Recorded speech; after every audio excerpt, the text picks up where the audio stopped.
Respected dignitaries and friends, I am going to present a paper on Lohiya's impact on Konkani literature. Goa was perhaps just one of the many sites that witnessed Dr. Ram Manohar Lohiya's brilliant trajectory of protests and rebellion against injustice. But this was a unique experience for Goa. To quote Ravindra Kelekar, from the 450 years of Goan history before liberation, only two names deserve a mention for having changed the course of history. One, that of Afonso de Albuquerque, and the other, that of Ram Manohar Lohia. The Portuguese governor Afonso de Albuquerque had conquered Goa on 25th November 1510, and Dr. Lohia had launched the first direct action against the repressive laws of the colonial power 436 years later on 18th June 1946. In his autobiography Panthas, dedicated to the memory of Dr. Lohia, Ravindra Kelekar narrates this thrilling experience of 18th June 1946. We are told, Goans who had been living in fear of the white man from 25th November 1510 up till the morning of 18th June 1946 were now, in the evening of 18th June, fearlessly shouting the slogan of Jai Hind. So much so that later Jai Hind got identified with the freedom movement and gave rise to the Konkani expression Jai Hindant Padap, and a freedom fighter came to be referred as a Jai Hindist. After his release from 2 years in prison, in June 1946, Dr. Lohia decided to spend some time with his friend Dr. Julião Menezes in Goa. The two had studied together in Germany during the 1930s and had become close friends. The news of this visit of the hero of the August Revolution spread like wildfire all over Goa, and Lohia started receiving streams of visitors every day.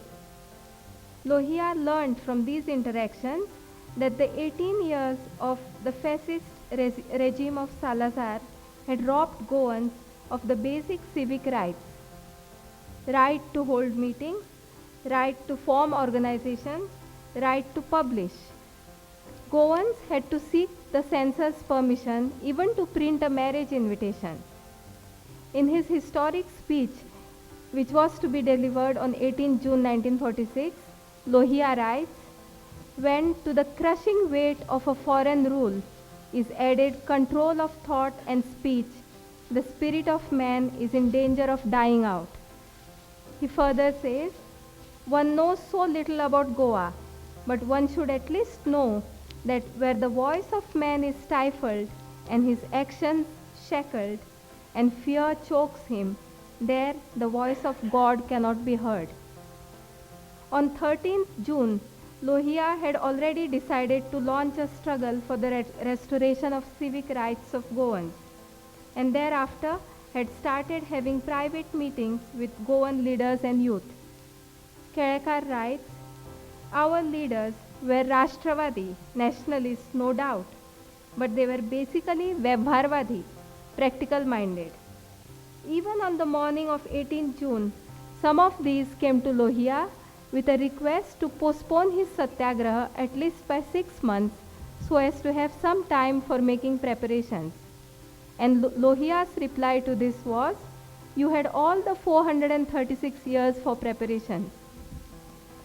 To quote from Julião Menezes' account of the Satyagraha of 18th of June, at about 4:15 p.m. that day, Lohia and the writer arrived in a Victoria at Margao in order to address a public gathering in front of the municipality. Just as we were getting down, Captain Mirand, the administrator, rushed to the Victoria and requested us not to get down. We did not pay any attention and proceeded towards the gathering. 3 or 4 Goans came forward to garland Lohia.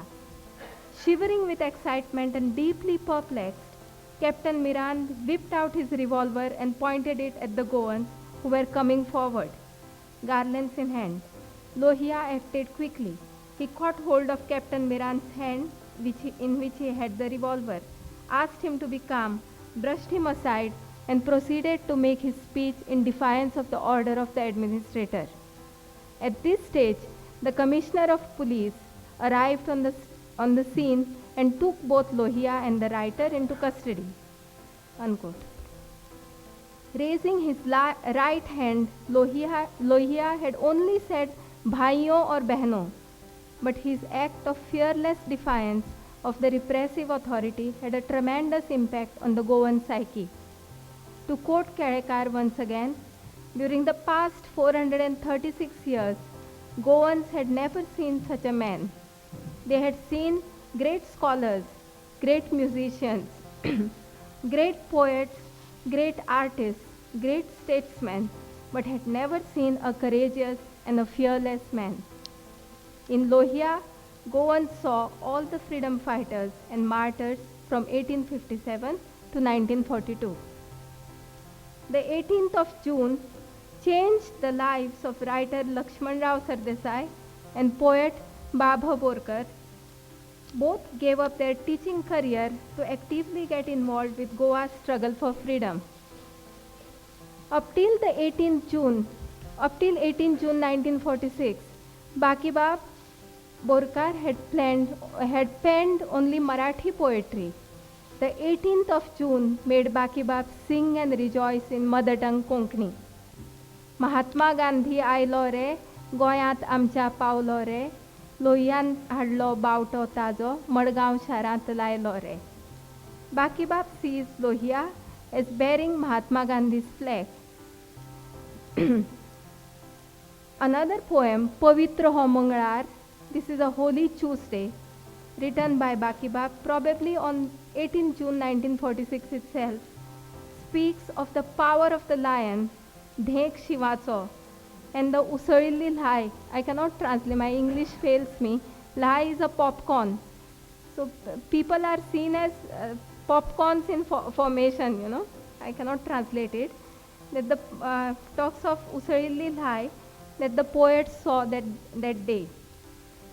Goa's quest for freedom found an expression in these and quite a few other Konkani poems written by Bakibab after 18 June 1946. Poet Bayabhav Kashinath Sridhar Naik, who belonged to a generation earlier to Bakibab, published his collection of poems Sadavali Fulam in 1946. At least 3 of his poems allude to youth getting ready to fight the Portuguese. The poem titled Sarthak reflects the 18th June incident, and another titled Nave Goy, Nave Goykar talks of Goa that is no longer prepared to suffer its plight quietly. The new Goa and the new Goans in the poem are Goans who are ready to fight and retaliate. This is beyond doubt Goa after 18 June 1946. As rightly commented by Rajay Pawar, not only did Lohia bring the flame of revolution to Goa, he also sowed the seeds of revolutionary poetry in Konkani literature. The 18th of June is a Goan icon. This day is celebrated as Goa Kranti Din and is the theme of quite a few Konkani poems. Poet and freedom fighter Nagesh Karmali, in a poem published in June 1998 on the cover page of Konkani Monthly Jag, speaks of the ever-present thrilling memory of the 18th of June in the blood of Goans. 18 June, तुझ्या म्हज्या सगळ्या आमच्या रक्तात आसा अजून घट्ट रिगून. 18 जून, खबरच काडल्यार आजय येता आंगा आंगार कांटो फुलून. In a recently penned poem published in 2009, Karmali recollects the red-hot and boiling memory of that day of incessant rain and the thundering roar of a lion in a still forest. B.G. Kanolkar, who was not even born in June 46, in a poem titled 18 June again, published in June 2008, pays homage to the brilliant sun, sun, and the mountain of courage, तेजाचो कोटी Surya, धीराचो म्हामेरू, who came dashing through the storm in a ship of light. In an immortal poem, again titled 18 June, written in free Goa, several 18 Junes later, poet Manohar Rai Sardesai asks a fellow Goan, उदक लेगीत चालले रगत, आणि रगत चालले हून, भावा तुका याद आसा 18 June? Even the water had become blood, and the blood had turned hot. Brother, do you remember the 18th of June? This long poem initially recollects the memory of the rainy Tuesday of 18th June 1946. Talks about the Iron Man in the third person, and at one point suddenly breaks into a talk with him. The poet tells the Iron Man, "Your roaring call sent shudders running through our shoulders." Manohar Rai's 18 June is not just a romantic recollection of the incident of 18 June 1946. It also bears a note of the poet's disillusionment with free Goa and ends with a desire for one more 18th of June, another day of revolution for realizing the socialist dream. The Kunbi boy, Kunbi is a Goan tribal, the Kunbi boy who was then shivering under the mango tree is still shivering there today. And our golden Goa is still far, far away. The poet tells us and earnestly desires another 18th of June. 18 June features in the posthumously published collection of poems by Manohar Rai Sardesai, titled 18 June by the poet himself. Manohar Rai Sardesai's collection of poems Goya Tuja Moga Khatir, for your love Goa, was published on 18th June 1961, a few months before Goa's liberation. It contains a short foreword by Dr. Lohia in English titled The 18th of June. In it, Lohia writes, "I am far too frivolous to realize fully the meaning of that day, or I would set down on paper how some of us were used as instruments of man's destiny. That day began the end of the first conquest of Europe over Asia." This preface also contains Dr. Lohia's impression and a brilliant observation about the Konkani language. He writes, "Konkani is certainly the sweetest language of India, though this sweetness has perhaps been bought at the sacrifice of hardness." After the incident of 18 June 1946, when Lohia was deported back to British India, he had promised the people of Goa that he would re-enter Goa within 3 months and join them in their struggle for civic rights. In a passionate poem addressed to and written as a welcome to Dr. Lohia, when he was invited to attend the second 18 June function after liberation, Manohar Rai Sardesai addresses him as the Lion of Agwad. Agwad is our prison, the place where our prison is located, and tells him, "You came like a storm and blew away the white dust of slavery that had gathered over slumbering embers. Mode कसो येवन तुवें गुलामपणार माल्ली फूंक, सुस्तेल्ल्या इंगळ्यावेलो धवो shallow गेलो उबून." After recounting the glorious intervention of the Lion of Agwad, the poet proceeds to confide his woe in this dear comrade. Yes, there is the new king and the new queen, but the story of injustice and exploitation is still the same. The poem concludes thus, "आग्वादाच्या Shiva तुवें हाडली आमकां जाग, ह्याच हातान लाय रे आतां फायची नवी आग." O Lion of Agwad, you were the one who awakened us up. Now also kindle the new fire of tomorrow. Also kindle the new fire of tomorrow, or the fire of a new tomorrow. Lohia has greatly influenced the personality and outlook of Ravindra Kelkar. His auto-narrative Panthast contains a beautiful and detailed description of 36-year-old Lohia's outward appearance and also an understanding as to how it was harmonious with his inward character. Kelekar writes, "He was the first great man that I had seen and known closely in my life, a man who would humble himself before divinity and divinity Divyatva alone and nothing else." It pains Kelekar that it did not occur to Goans to invite Dr. Lohia for the first 18th June celebration after liberation. In an essay titled Padmur Goikar, Ungrateful Goans, Kelekar writes about the cold treatment meted out to Dr. Lohia by government of Goa, Goan philanthropists, and even some of the leading freedom fighters who had now preferred to be loyal congressmen. This essay is a harsh critique of the so-called warm Goan hospitality.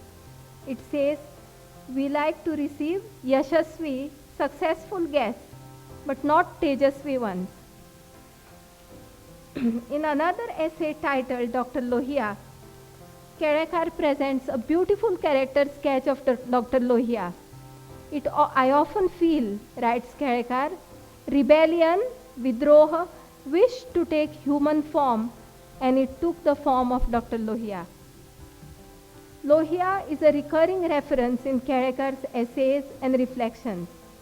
His linguistic thought that shaped the course of the Konkani movement also bears a conspicuous influence of Dr. Lohia.